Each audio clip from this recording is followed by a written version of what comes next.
Haleluya, kita bersatu dalam doa.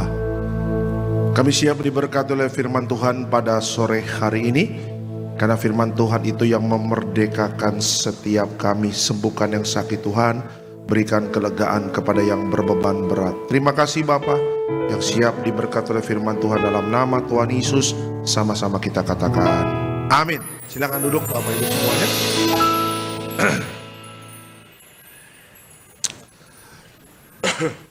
Puji Tuhan, haleluya. Ada Shalom Tiberias.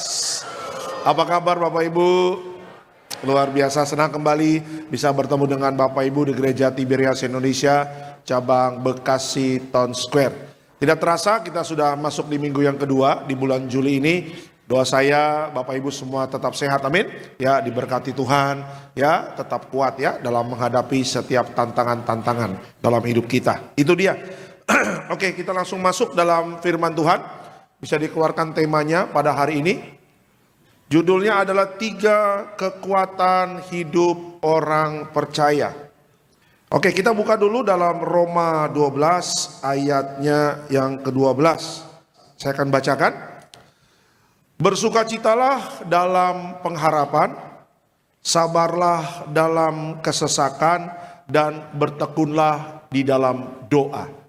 Saya ulangi ya, Roma 12 ayat 12. Bersukacitalah dalam pengharapan, sabarlah dalam kesesakan, dan bertekunlah di dalam doa. Bapak Ibu, ketika kita melihat kehidupan kita sebagai orang Kristen, ya, ketika Tuhan menciptakan Bapak Ibu dan saya, bahwa Tuhan itu tidak hanya menciptakan kita, tapi tidak ada kekuatan, tidak.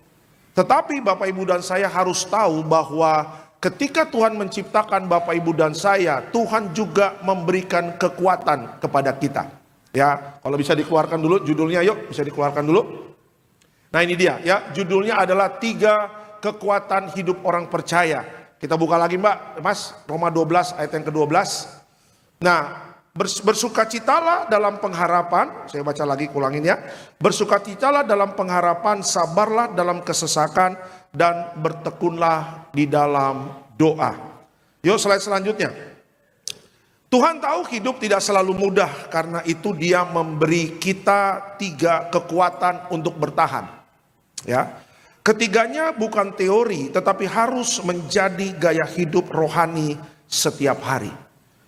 Tadi saya katakan Bapak Ibu, ketika Tuhan menciptakan Bapak Ibu dan saya, Tuhan tidak hanya menciptakan kita sebagai manusia, tetapi Tuhan juga memberikan kekuatan kepada kita untuk bertahan. Lawan Bapak Ibu dan saya tidak kelihatan, ya, tetapi kalau Bapak Ibu dan saya mengikuti apa yang firman sudah katakan, saya percaya bahwa firman itulah yang akan menjadi kekuatan bagi setiap kita. Iblis 24 jam menteror Bapak Ibu. Iblis setiap 24 jam tidak lelah-lelahnya mengganggu kehidupan Bapak Ibu dan saya. Dia senang kalau rumah tangga ribut. Dia senang kalau suami tidak setia. Dia senang kalau ada perselingkuhan, ada perzinahan di dalam rumah tangga. Iblis senang kalau anak-anak muda dalam hidupnya jatuh dalam dosa dan mereka tidak bisa melihat masa depan di sana. Ya, iblis senang kalau Bapak Ibu dan saya putus asa. Iblis senang kalau Bapak Ibu dan saya tidak bisa melihat masa depan di dalam kehidupannya. Nah, makanya ada satu tulisan Paulus kepada jemaat di Roma, yang dimana juga jemaat di Roma juga mengalami banyak tekanan, banyak pressure, ya, banyak kesulitan di dalam kehidupan sebagai orang Kristen. Apa yang Paulus katakan? Bahwa Tuhan mau Bapak Ibu dan saya punya kekuatan. Ya, 3 kekuatan ini bisa kita gunakan setiap hari. 3 kekuatan ini bukan teori, tetapi harus menjadi gaya hidup rohani setiap hari.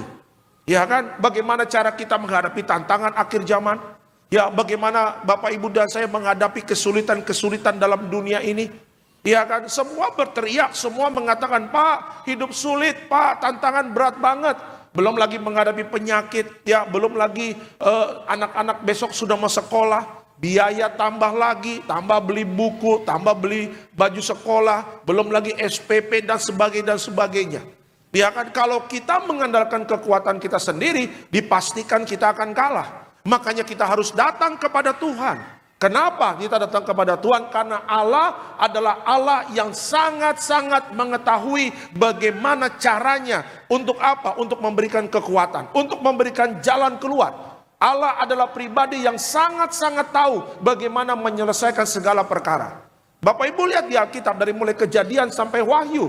Ya, bagaimana Tuhan menyelesaikan semua masalah itu luar biasa dan tidak pernah ada dalam pemikiran manusia.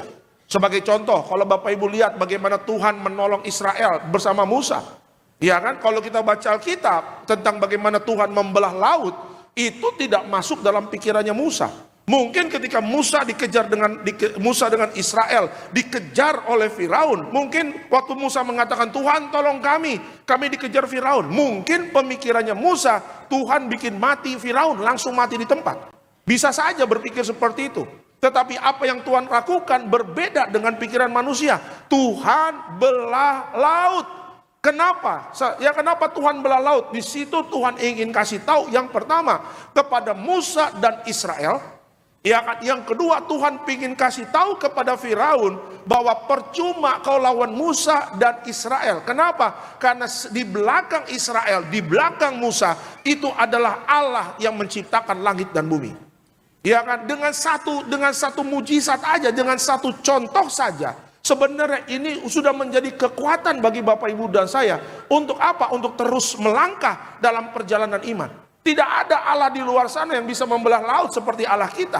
Tidak ada Allah di luar sana ya yang bisa menjadi manusia bangkit, mati dan bangkit pada hari yang ketiga. Coba Bapak Ibu berbelah semua buku-buku dalam dunia ini. Lihat dari mulai prasejarah dan mulai sejarah sampai sekarang. Dari mulai dunia diciptakan sampai sekarang. Adakah Tuhan seperti Tuhan Bapak Ibu dan saya? Seperti Yesus, seperti Allah perjanjian lama, Allah Abraham, Ishak, Yakub? Tidak ada.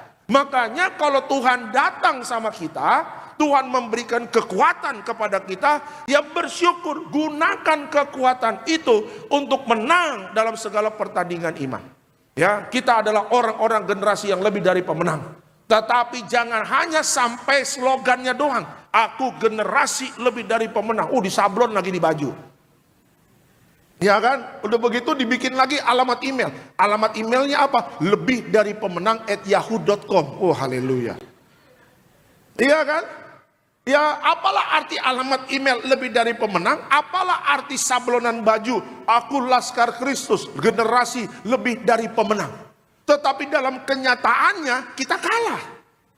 Iya kan, seorang prajurit Bapak Ibu, dia ketika berperang dia tidak memikirkan apa-apa. Karena dia tahu hidupnya dijamin sama pimpinannya. Sebagai orang Kristen Bapak Ibu dan saya jangan ragu dalam perjalanan iman. Nggak usah mikir bagaimana makan saya, minum saya, pakaian saya. Nanti anak saya bagaimana, pas sekolahnya dan sebagainya. Bapak Ibu tahu sebelum Tuhan menciptakan Bapak Ibu dan saya, Tuhan sudah mempersiapkan berkat-berkatnya untuk kita. Ya kan, sebelum Tuhan menciptakan Adam dan Hawa, Tuhan menciptakan langit dan bumi dulu. Tuhan tidak menciptakan Adam dan Hawa di hari yang pertama. Kenapa? Kalau Tuhan menciptakan Adam dan Hawa di hari yang pertama, dunia masih gelap. Adam dan Hawa mau makan bagaimana? Adam dan Hawa mau melihat terang bagaimana? Kegelapan ada dalam dunia. Makanya Tuhan menciptakan hari pertama terang. Tuhan mengatakan terang itu baik. Ya baru di hari terakhir Tuhan menciptakan manusia. Kenapa? Karena segala sesuatunya sudah tersedia. Taman Eden sudah tersedia. Adam dan Hawa dimasukkan ke Taman Eden, tinggal menikmati berkat Tuhan.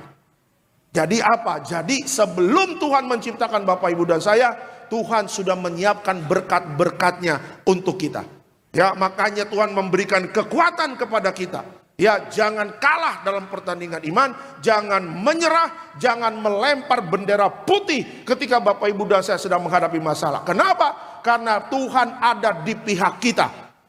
Ya Tuhan ada di pihak Bapak Ibu dan saya. Ya kan, kenapa banyak orang-orang yang kadang-kadang songong, kadang-kadang merasa hebat, merasa jago, karena mereka punya backingan di belakangnya. Kenapa sih orang itu kok kalau jalan songong ya? Kalau di mall-mall kayaknya belagu ya. Pas dilihat, pantesan dia bawa orang kuat. Orang kuatnya yang pernah megang sana, megang sini, yang berkuasa di daerah ini, daerah sana. Orang boleh sewa bodyguard, orang boleh punya orang kuat di luar sana. Tetapi orang kuat Bapak Ibu dan saya berbeda. Yang di belakang kita bukan manusia, yang di belakang kita bukan debu tanah, tapi yang di belakang kita adalah Tuhan yang selalu ada di pihak kita. Kasih tepuk tangan yang meriah untuk Tuhan Yesus. Ya, makanya kalau Tuhan sedang memberikan kekuatan kepada kita, terima kekuatan itu. Dan lakukanlah dengan konsisten apa yang Tuhan ajarkan kepada kita. Ya, strategi apa yang Tuhan berikan, lakukan dengan baik.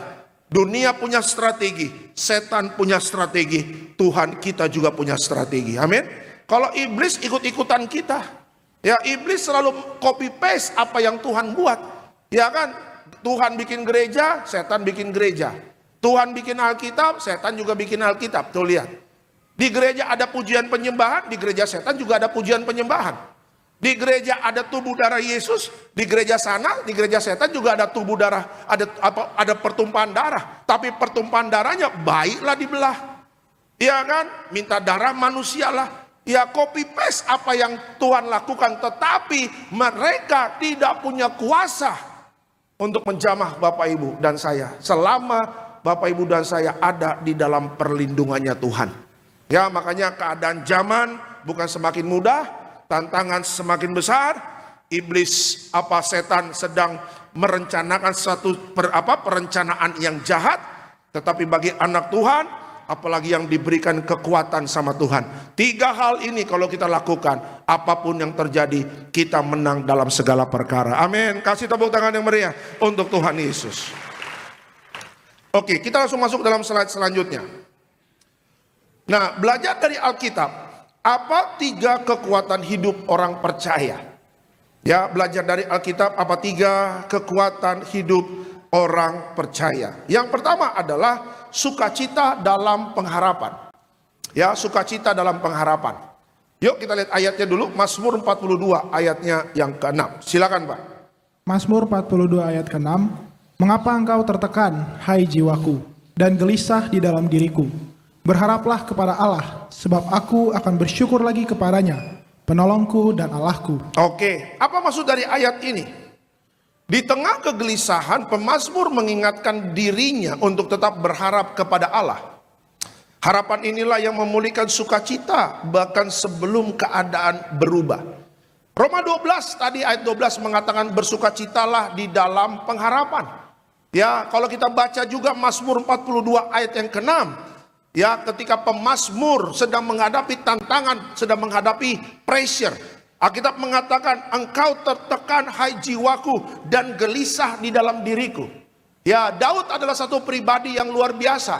Dia nggak langsung tiba-tiba bisa berani melawan Goliat, tidak. Ya, Daud dewasa, Daud yang punya iman luar biasa. Itu hasil dari proses yang panjang bersama Tuhan. Tidak ada instan dalam perjalanan imannya Daud. Tidak ada yang mudah dalam perjalanan imannya Daud. Semuanya sulit, semuanya susah, penuh dengan tantangan dan banyak air mata di sana. Tetapi dengan kesulitan, banyak tantangan dan air mata di sana, rupanya di situ membuat Daud menjadi pribadi yang kuat. Nah, kalau Bapak Ibu baca ayat ini, ya di sini kita melihat bahwa Daud adalah manusia biasa. Ya, dia menghadapi tantangan, dia juga gelisah. Dia menghadapi masalah, jiwanya tertekan. Jadi bagaimana cara dia menyelesaikan masalah dia? Bagaimana menyelesaikan jiwanya yang tertekan dan gelisah? Hari-hari ini banyak jiwa-jiwa kita tertekan. Hari-hari ini banyak yang kita gelisah, bimbang dan khawatir. Bagaimana masa depan anakku? Bagaimana masa depan studi anak-anakku? Bagaimana kehidupan rumah tanggaku dan sebagainya. Hari ini berikan kegelisahanmu, berikan pengharapanmu hanya kepada Tuhan.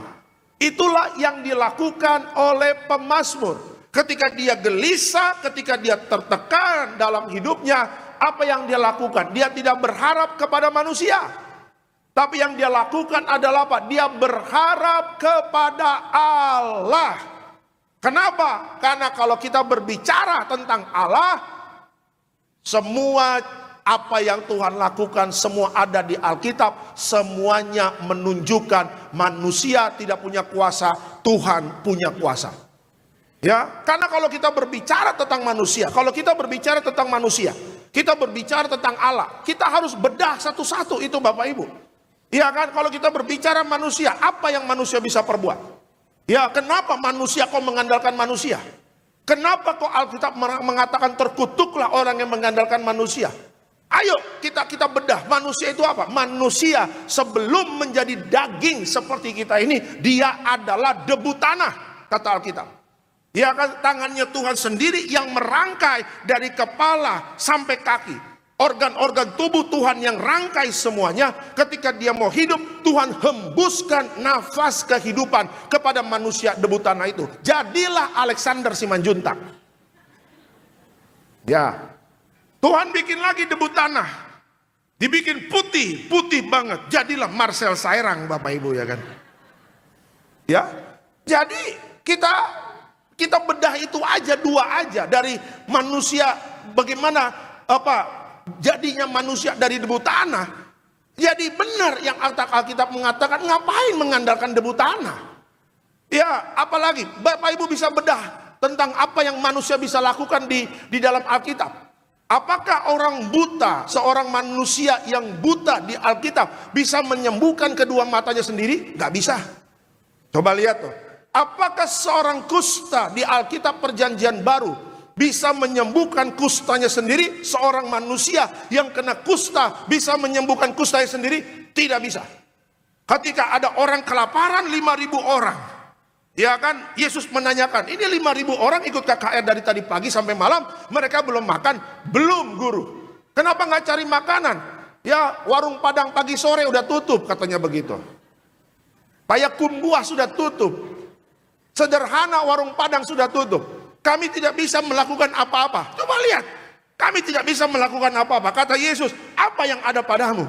5 roti 2 ikan, kasih kepadaku. Dan cerita Alkitab, Yesus kasih makan 5.000 orang dari 5 roti 2 ikan. Mana manusia? Bisakah mereka menolong dirinya sendiri? Tidak bisa. Dan yang terakhir, manusia ketika berdosa, bisa nggak manusia itu menyelesaikan dosanya, menyelamatkan hidupnya dari api neraka? Tidak bisa. Dia butuh juru selamat. Makanya Allah datang menjadi manusia, karena Allah tahu manusia tidak bisa menyelamatkan dirinya sendiri. Jadi siapapun yang hadir pada hari ini masih mengandalkan manusia, harus bertobat. Ya, jadi saya harus mengandalkan apa? Ya, mengandalkan Tuhan lah. Kalau kita belajar Alkitab dari Kejadian sampai Wahyu, kalau kita berharap kepada Tuhan, apa yang Tuhan kerjakan bagi manusia selama dunia ini berdiri, selama dunia ini ada, semuanya yang dia lakukan bombastis, spektakuler, mujizat yang luar biasa. Satupun orang di dalam dunia ini tidak ada yang bisa melakukannya. Amin. Kasih tepuk tangan yang meriah untuk Tuhan Yesus. Daud mengerti ini, Bapak Ibu. Daud mengerti ini. Dia bukan hanya banyak mengalami perjumpaan dengan Tuhan secara pribadi, bukan hanya melihat Tuhan banyak menolong dia, tetapi Daud juga membaca sejarah dari leluhurnya, bagaimana Tuhan menolong nenek moyang mereka. Jadi penting Bapak Ibu dan saya, bukan hanya kita mengingat bagaimana Tuhan menolong kita, tapi pentingnya juga kita membaca tentang Tuhan di Alkitab, bagaimana cara Tuhan menolong orang-orang yang berharap kepadanya. Makanya Daud mengatakan apa? Pemazmur mengatakan apa? Berharaplah kepada Allah, sebab aku akan bersyukur lagi kepadamu. Bersukacitalah dalam pengharapan. Kenapa? Karena waktu kita berharap kepada Allah, kita bisa mengucap syukur. Ya, mengucap syukur suatu tindakan yang dimana Alkitab selalu mengajarkan apa? Mengucap syukurlah dalam segala hal. Alkitab tidak mengajarkan bersungut-sungut. Kalau manusia melihat manusia, engkau akan bersungut-sungut. Israel melihat Musa, bangsa Israel melihat Musa sebagai pemimpin. Musa, bagaimana? Engkau menjanjikan kami masuk tanah perjanjian, tapi sampai hari ini kami masih ada di padang gurun. Ketika bangsa Israel melihat Musa, mereka pasti kecewa. Kenapa? Karena Musa juga kuasanya terbatas. Tetapi ketika Yosua dan Kaleb generasi kedua dan ketiga, mereka melihat Tuhan, Bagaimana Allah yang berjanji mengeluarkan Israel dari Mesir dan menjaga mereka di padang gurun, dan melihat tanah perjanjian yang Tuhan siapkan, Yosua dan Kaleb taat kepada Tuhan. Ya, makanya Tuhan mengatakan kalau kita melihat manusia, kita pasti kecewa. Pak, saya melihat suami saya enek, Pak. Ah, itu dia manusia. Aduh, Pak, paling nggak tahu aja suami saya sudah 30 tahun bersama dia. Lihat kumisnya, pingin saya gunting, Pak, kumisnya. Saya kalau lihat dia tidak bersuka cita. Tapi Pak, ketika saya di kamar berdoa, berlutut, memuji Tuhan, melihat Tuhan, ketika Tuhan menolong rumah tangga saya mengucap syukur selalu kepada Tuhan. Tuh lihat. Pak, ketika saya melihat pimpinan saya marah, saya kecewa.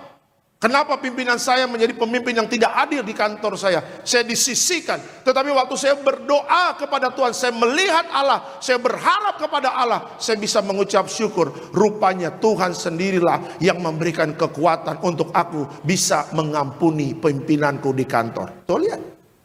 Ya, Pak, manusia mengecewakan. Pasti manusia bisa mengecewakan. Tetapi Tuhan tidak pernah mengecewakan. Makanya berharaplah kepada Tuhan saja. Kalau Tuhan kirim orang untuk nolong kita, nah itu beda cerita. Tetapi yang harus Bapak Ibu tahu, berharap kepada manusia itu zong.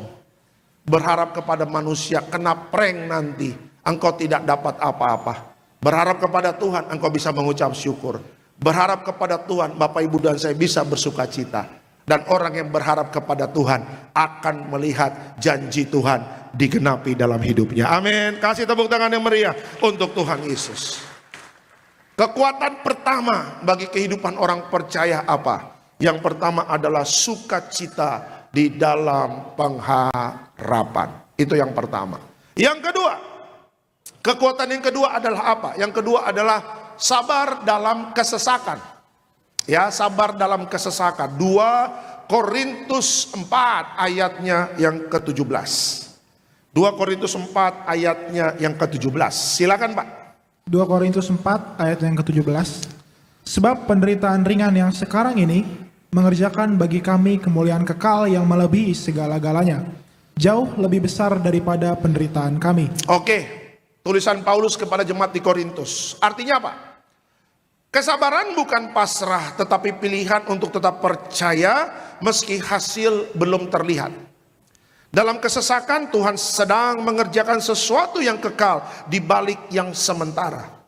Ketika Paulus berbicara datang kepada jemaat di Korintus, jemaat di Korintus tanya, Paulus, ketika kau menjadi hamba Tuhan, penderitaanmu sangat berat. Tetapi apa yang Paulus katakan? Tidak, penderitaanku ringan. Ya kan, ada kata penderitaan ringan di sana. Padahal berapa kali saya pernah katakan di sini, ketika Tuhan tangkap Saulus menjadi Paulus, dan Tuhan mentabiskan dia menjadi hamba Tuhan dan memerintahkan Paulus untuk menyebarkan Injil, menjangkau banyak jiwa. Tuhan fair-fairan ngomong sama Paulus, mengatakan apa? Engkau akan menderita karena namaku. Jadi kalau hari ini Bapak Ibu dan saya di luar sana banyak melihat orang Kristen mengalami penderitaan. Ya, karena memang akhir zaman, Bapak Ibu nggak usah kaget. Karena memang Alkitab mengatakan orang Kristen harus banyak pikul salib. Ya, di zaman Paulus orang Kristen banyak dianiaya. Di zaman Paulus, di zamannya Paulus, di zaman pemerintahan Romawi, orang Kristen banyak dibunuh, banyak disiksa. Jadi kalau sekarang kita melihat di sana ada bercerita tentang A, B, C, D, bagaimana kita banyak ditindas dan sebagainya, nggak usah kaget karena Alkitab sudah kasih tahu. Orang Kristen bagaimana sikapnya, Pak? Sabar. Kenapa? Karena Bapak Ibu dan saya tahu bahwa ketika kita mengalami penyiksaan, mereka yang menyiksa kita bukan lawan kita, tetapi mereka melawan siapa yang di belakang kita. Ya, Mereka mungkin menyiksa kita, mereka mungkin membunuh banyak orang Kristen, tetapi mereka tidak tahu siapa yang ada di belakang kita. Yang ada di belakang kita adalah Tuhan yang ada di pihak kita. Ya, jadi kalau kita sekarang mengalami penderitaan, yang Alkitab katakan apa? Penderitaan ringan ini mengerjakan bagi kami untuk kemuliaan kekal melebihi segalanya. Hari ini Bapak Ibu dan saya mengalami penderitaan, mengalami kesesakan. Pak, kesesakan itu sesak napas? Bukan. Itu paru-parumu yang kotor. Ya, atau mungkin makan kekenyangan, celananya sempit. Pak, saya kesesakan, itu kekenyangan. Kebanyakan makan lapo depan. Ya, kesesakan itu apa? Menghadapi masa-masa krisis. Aduh Pak, masalah datang silih berganti. Alkitab katakan ini bukan penderitaan yang berat, penderitaan yang ringan. Karena apa? Karena suatu saat bagi yang menaburkan air mata di dalam perjalanan imannya, kelak, saya pakai kata kelak. Ya, suatu saat ketika nanti Tuhan Yesus menjemput Bapak Ibu dan saya, Bapak Ibu dan saya akan mendapatkan kemuliaan yang kekal. Bukan dunia yang memberikan, tetapi Tuhan Yesus langsung memberikan kemuliaan itu untuk kita. Ya, makanya Paulus dia nggak takut dia. Nggak apa-apa, bunuh aja saya. Siksa aja saya. Sampai akhirnya Paulus ending dari pelayanannya, matinya kepala dipenggal, dia tidak takut. Kenapa? Karena dia tahu jeripaya dia melayani Tuhan tidak akan pernah sia-sia. Coba lihat orang-orang yang martir ikut Tuhan. Wah, bagi mereka nyawa itu ya udah bukan sesuatu yang dipertahankan banget. Karena mereka tahu ya ketika mereka mati mereka akan kemana mereka tahu. Ya, siapa? Daniel. Berapa kali saya katakan ketika dia dilempar ke gua singa. Adakah Daniel marah-marah sama Tuhan? Tidak. Kenapa dia kuat? Karena sebelum dilempar ke gua singa, Daniel mempunyai kehidupan rohani yang sangat intim dengan Tuhan. 1 hari 3 kali berdoa. Dan terus dari masa muda dia tekun, dilakukan dengan tekun. Makanya ketika diizinkan ada penderitaan, Daniel tidak kecewa. Ya, dia sabar sesabar-sabarnya. Ya, 3 anak muda, Sadrak, Mesak, Abednego. Berapa kali saya katakan di sini, dibakar dalam perapian, ditambahin lagi Pak 7 kali lebih panas. Dipanggang. Tapi mereka mengatakan kami tidak akan pernah jual iman kami, bakar aja. Ya, kami tidak takut. Walaupun Tuhan yang kami sembah tidak tolong kami, gak masalah. Kami tetap setia kepada Allah Abraham, Ishak, Yakub. Ya, saya doa jemaat Tiberias, Betos maupun yang live streaming, kesesakan apapun kita harus sabar. Kita harus kuat. Ya, jangan membalas kejahatan dengan kejahatan. Ya, biarkan saja. Mungkin kita banyak mengalami ya, serangan-serangan. Tapi kita tahu bahwa Tuhan tidak pernah meninggalkan kita. Tuhan ada di pihak kita. Apalagi Bapak Ibu dan saya diurapi dengan minyak. Alkitab mengatakan apa? Jangan kau usik-usik orang yang diurapi. Waduh, ngeri Pak. Kita ini diurapi. Semua kepala kita ada minyaknya. Pulang gereja orang Tiberias pasti jidatnya ada. Kalau dulu di Sarbini saya nyampe kadang-kadang sesi Bonargas belum beres kan, kadang saya ke mall. Saya kalau lihat di mall udah ada minyak di sini, di Tiberias ini pasti. Ini pasti Tiberias. Kalau dulu kan orang Tiberias ada di mall kelihatan bawa buletin. Sekarang kan udah nggak ada buletin, semua jadwal adanya di website. Tapi satu yang tidak bisa hilang, ada minyak di jidatnya. Ya, kalau dulu zaman Papa Riaji, ketika kita masuk Sarbini, masuk mall, ada yang basah kuyup, minyak semua. Ciprat. Ya, kalau sekarang kan udah nggak kayak gitu lagi. Ya, kalau Bapak kan dulu memang desak-desakan. Ya, makanya orang yang diurapi, apalagi kalau Bapak Ibu dan saya hidup benar. Ya, ada yang usil-usil sama kita. Oh, haleluya. Sudah, jangan mata ganti mata. Oh jangan, mata kita bagus Pak, jangan. bebas katarak lagi ya kan. Jangan, sudah biarin aja. Lo ganggu gua ya, lo fitnah gua ya. Oke, lo jelek-jelekin gua ya. Lo punya rencana jahat sama gua ya. Gua kasih tahu sama lo ya, gua diurapi. Tuhan gua katakan, jangan kau usik-usik orang yang diurapi, karena itu janji Tuhan. Kita tetap sabar, kita tetap doakan mereka.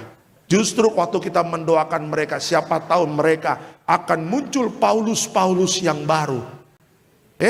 Paulus dulu sebelum bertobat kerjanya apa? Bunuh orang Kristen, Bapak Ibu. Siksa orang Kristen. Tapi lihat, garda terdepan siksa orang Kristen, garda terdepan juga Tuhan pakai dia untuk penginjilan. Nothing is impossible. Tiada perkara yang mustahil bagi Tuhan ya. Makanya sabar-sabar saja. Tuhan kok gini banget ya hidup di akhir zaman. Kata Tuhan, sabar. Aku sudah siapkan mahkota kehidupan untuk kalian yang sabar dalam kesesakan ya. Suatu saat kan kita nanti kan pakai baju putih. Masuk dalam ruang Maha Kudus bersama malaikat di surga. Ya kan itu kan lagunya kan. Udah. Nanti semua baris-baris. Pertama pendeta dulu.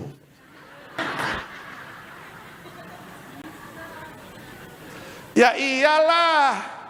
Yang dari pagi sampai malam khotbah siapa? Iya. Yang suaranya sampai habis khotbah siapa? Bapak Ibu pulang makan lapo. Kita Sarbini, Gading Nias, masih ada 3 lagi. Pulang tengah malam, hujan kedinginan. Batuk-batuk, menggigil markutur-markutur. Bapak Ibu sudah masuk alam roh ya kan. Paling cuma lihat, buset Pak Alek masih khotbah aja jam segini. Paling hanya sebatas itu. Ya jelas lah yang mendapat mahkota kehidupan ya pendeta dulu. Baru jemaat ya. Jemaat Betos yang jam 4 sore ya. Kasih tepuk tangan dulu lah. Bercanda. Ya semua pasti dapat mahkota. Ya makanya setia, taat sama Tuhan. Sedang digoncang-goncangkan sama Tuhan, sabar aja. Jangan balas dengan kejahatan. Pokoknya saya sih, karena kita orang Tiberias ya, tiap habis mandi saya selalu pakai minyak. Makanya kalau ada orang-orang yang mau usik-usik kita, saya selalu bilang, Tuhan yang janji kok, jangan usik-usik orang yang diurapi, ya kita tenang-tenang aja. Kenapa? Lo usik gua berarti lo usik Tuhan gua. Ya memang gua tidak berdaya, tapi Tuhan gua punya kuasa yang besar untuk mengalahkan kamu. Sudah diam saja. Ya lakukan yang terbaik. Tetap hidup di dalam kasih. Orang yang sabar akan mendapatkan mahkota kehidupan. Amin. Kasih tepuk tangan yang meriah untuk Tuhan Yesus. Ya itu yang kedua. Ya yang kedua adalah sabar dalam kesesakan. Yang ketiga, apa yang Alkitab ajarkan kepada kita? Tekunlah di dalam doa. Yuk, kekuatan yang ketiga adalah tekun dalam doa. Lukas 18 ayat yang pertama. Silakan Pak. Lukas 18 ayatnya yang pertama. Yesus mengatakan suatu perumpamaan kepada mereka untuk menegaskan bahwa mereka harus selalu berdoa dengan tidak jemu-jemu. Oke, keterangan apa dari ayat ini? Doa bukan hanya sarana minta tolong, tapi bukti kita tidak menyerah kepada keadaan. Ketekunan dalam doa menunjukkan bahwa kita mengandalkan Tuhan lebih dari segala cara manusia. Bapak Ibu, salah satu hal yang disukai oleh Tuhan Yesus adalah hal berdoa. Kalau Bapak Ibu lihat kehidupan doa, kehidupan apa sehari-harinya Yesus. Ya, Alkitab mencatat pagi-pagi sekali Yesus berdoa. Ya, itu yang pertama. Alkitab juga mencatat Yesus sering keluar dari kesibukan pelayanan, dia mencari tempat yang sepi, menyendiri, ngapain? Berdoa. Ya. Yang ketiga, di Taman Getsemani ketika Yesus sedang mengalami ketakutan, Yesus berdoa. Makanya jelas di Lukas 18 ayat yang pertama, ketika Yesus sedang memberikan satu perumpamaan, ya, Yesus menegaskan, ada kata menegaskan di situ. Saya baca ulang ya, bisa dikeluarkan ayatnya sebentar. Yuk Lukas 18 ayat yang pertama. Yesus mengatakan suatu perumpamaan kepada mereka untuk menegaskan, ya, digarisbawahi, untuk menegaskan bahwa mereka harus selalu berdoa dengan tidak jemu-jemu. Berarti apa? Sorga membela orang yang tekun berdoa. Ya, sorga akan memberikan kemenangan kepada orang yang tekun berdoa. Ya, orang yang tidak jemu-jemu dalam doa, artinya apa? Berdoa secara konsisten. Tidak pernah bolos, tidak berdoa, selalu konsisten. Bangun pagi cari Tuhan, malam cari Tuhan, di tengah kesibukan hatinya selalu berdoa, tidak jemu-jemu. Orang kalau tidak berdoa Bapak Ibu, itu ibarat kayu, di tampak luarnya bagus, tapi dalamnya kayak digerogotin raya. Kayu itu ketika kita pegang begini, terus kita patahkan di paha kita begini, pak, kayu itu cepat putus, cepat patah. Karena apa? Karena nggak ada kekuatan di sana. Tapi kalau orang yang doanya tidak jemu-jemu, itu ibarat kayu, luarnya bagus, dalamnya kuat.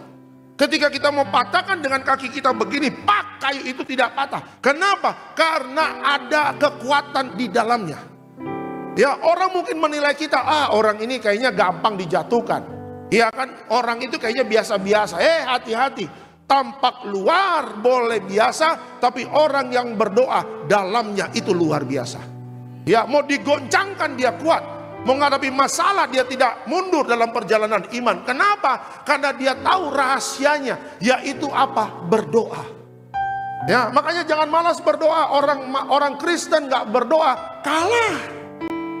Ya, orang Kristen nggak berdoa murtad nanti. Kenapa? Karena engkau akan kecewa. Engkau tidak akan bisa melihat mujizat dalam hidupmu. Ya, berdoalah. Ya, kapan terakhir berdoa? Pak, saya mau ngaku dosa Pak. Gimana? 2020 terakhir berdoa Pak. Haleluya. Terakhir 2020 berdoa. Kalau orang Kristen terakhir berdoa 2020 berarti 5 tahun nggak berdoa. Harus baptis ulang. Di Gading Pak? Enggak, Lupur Lapindo. Nah, itu. Keterlaluan lah kalau 5 tahun nggak berdoa. Kristen apa Kristensi itu? Ya, anak Tuhan atau anak siapa sih? Janganlah. Ya, Yesus kangen loh kalau kita nggak berdoa loh. Bagaimana cara Tuhan membuat kita berdoa? Ya dibikin masalah. Digoncangkan bisnismu. Pak, kok saya punya tender udah mogol kok nggak jadi-jadi ya? Gampang Pak jawabannya. Kenapa? Bapak udah lama nggak berdoa. Oh gitu ya Pak. Jadi saya harus bagaimana? Harus bagaimana? Masuk kamar berdoa. Selesai itu perkara. Banyak perkara. Nah itu dia. Banyak perkara bisa diselesaikan dengan doa. Oh gitu Pak. Terakhir berdoa kapan Pak? 10 tahun yang lalu. Haleluya. Untung gak murtad Pak. Ya. Jadi kalau lagi tender-tender nih gagal-gagal mulu, cek jam doanya bagaimana. Sederhana saja. Iya sih benar juga ya Pak ya. Saya malas berdoa Pak. Hanya kejar uang. Nah, stop kejar uang, sekarang kejar Tuhan. Waktu engkau kejar Tuhan, uang yang akan ngejar engkau. Tapi kalau engkau ngejar uang, Tuhan gak bakal ngejarmu. Karena uangmu tidak berlaku di sorga, tapi jiwamu berharga di sorga. Amin Bapak Ibu. Rupiah Bapak Ibu dan saya, dolar Bapak Ibu dan saya, kripto, bitcoin yang Bapak Ibu punya, saham yang Bapak Ibu punya, itu tidak berguna, tidak berlaku di sorga. Tapi jiwamu itu sangat berharga di sorga. Makanya berdoa, cari Tuhan. Ya, orang yang berdoa dia akan kuat. Dan orang yang konsisten berdoa, dia akan selalu melihat ada pengharapan dalam hidupnya. Kasih tepuk tangan yang meriah untuk Tuhan Yesus. Yuk, worship leader boleh siap-siap. Sebagai kesimpulan dalam doa saya, dalam khotbah saya. Terakhir, di dalam Kristus selalu ada pengharapan, pemulihan, dan masa depan yang baru. Selamat hari Minggu Tiberias. Tuhan Yesus memberkati. Kita beri kemuliaan untuk Tuhan Yesus. Kita bangkit berdiri bersama-sama umat Tuhan. Tubuhmu dan darahmu. Tubuhmu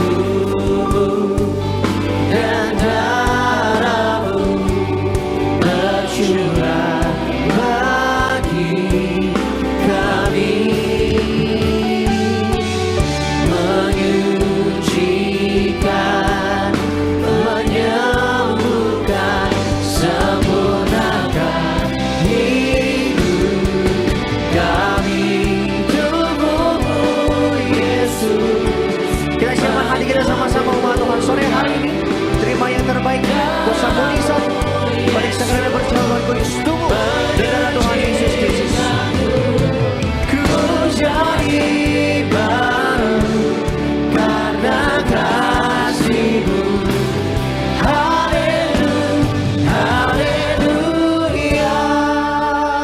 Haleluya, kita akan perjamuan kudus, kita angkat rotinya terlebih dahulu. Sama-sama kita katakan dalam nama Tuhan Yesus, inilah roti yang turun dari sorga, inilah tubuh Yesus Kristus yang tertikam, tertombak di atas kayu salib. Pertama, dengan tubuh Yesus kami dimateraikan jadi warga sorga, dengan tubuh Yesus dibangkitkan pada hari kiamat, dengan tubuh Yesus menolak terkapar di meja operasi, menolak terkapar di rumah sakit, menolak terkapar di ruang ICU. Kami juga menolak penyakit sampar di mana kami melangkah dijaga malaikat sorga. Dalam nama Tuhan Yesus, inilah roti yang turun dari sorga, inilah tubuh Tuhan Yesus. Kita makan tubuh Tuhan Yesus.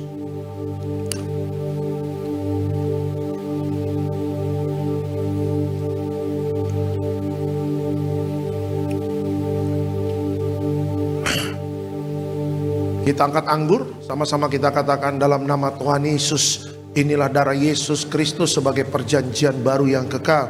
Pertama kami bertobat, minta ampun sama Tuhan atas setiap dosa dan pelanggaran kami. Dengan kuasa darah Yesus menghancurkan setan dan perbuatannya, hidup kami kudus. Kami tolak perzinahan, kami tolak percabulan, kami tolak poligami, poliandri, kami tolak perceraian. Kami tolak orang ketiga dalam rumah tangga kami, karena kalau ada orang ketiga tidak bisa jadi warga sorga. Kami percaya dengan kuasa darah Yesus kami dimateraikan jadi warga sorga. Dengan kuasa darah Yesus setiap penyakit kami hari ini sembuh.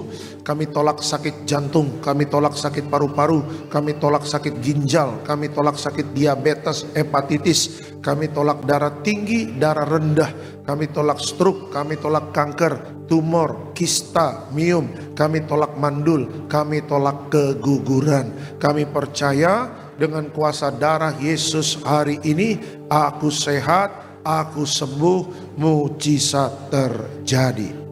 Jangan diminum dulu Bapak Ibu, berdoalah sungguh-sungguh kepada Tuhan.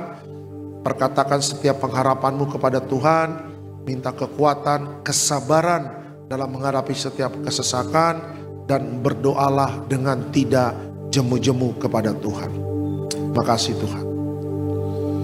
Sama-sama kita katakan dalam nama Tuhan Yesus, perjamuan kudus kuasanya lebih dari roti mana. Yang pertama, dengan kuasa perjamuan kudus makan tidur diberkati, tidak miskin, tidak kekurangan. Dengan kuasa perjamuan kudus mulia jadi warga sorga. Dengan kuasa perjamuan kudus punya roh majikan, roh miskin, roh bangkrut, roh gagal kami tolak. Agar pekerjaan kami, usaha kami, bisnis kami, toko dagangan kami, studi anak-anak, pelayanan, rumah tangga diberkati Tuhan ratusan ribuan kali ganda. Dalam nama Tuhan Yesus segala dosa, sakit, penyakit, kutuk sudah selesai, diangkat di atas kayu salib. Inilah darah Tuhan Yesus.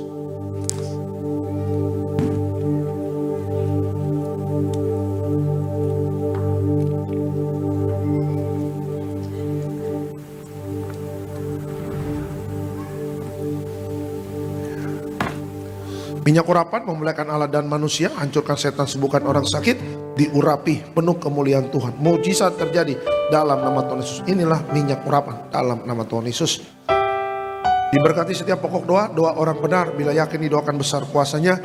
Hamba mengangkat setiap permohonan doa, percaya mujizat sudah terjadi dalam nama Tuhan Yesus. Haleluya. Tetap bangkit berdiri. Kita akan tutup ibadah ini. Diberkati selalu Tiberias Bekasi Town Square. Tuhan berkati agar seluruh ibadah setiap hari minggunya di tempat ini penuh dengan jiwa-jiwa yang baru. Koordinator di tempat ini Bapak David Raharja bersama tim yang melayani, Tuhan berkati. Hamba juga berrobat Gembala Sidang yang kami kasih Ibu Pendeta Darniati Pariaji. Tuhan berkati Ibu Gembala panjang umur, sehat selalu dalam setiap pelayanan yang penuh kuasa. Bersama Bapak Pendeta Aristo, bersama Bapak Pendeta Argo, Tuhan berkati. Seluruh jemaat Tiberias yang hadir pada hari, Tuhan berkati. Rumah tangga Bapak Ibu rukun dan damai. Di situ Tuhan perintahkan berkat. Anak-anak muda, hiduplah takut akan Tuhan, dan engkau akan melihat masa depanmu diberkati Tuhan. Sebentar kita akan pulang, diproteksi oleh kuasa darah Yesus. tolak celaka, tolak bahaya. Dan sebelum pulang, kita terima berkat dari Tuhan. Mari Bapak Ibu, arahkan hati dan pikiranmu, kita terima berkat dari Tuhan. Tuhan memberkati engkau dan melindungi engkau. Tuhan menyinari engkau dengan wajahnya, memberi engkau kasih karunia. Tuhan menghadapkan wajahnya kepadamu dan memberi engkau damai sejahtera. Yang disayang Tuhan, diberkati Tuhan dalam nama Tuhan Yesus. Sama-sama kita katakan amin. Selamat hari Minggu. Tuhan memberkati.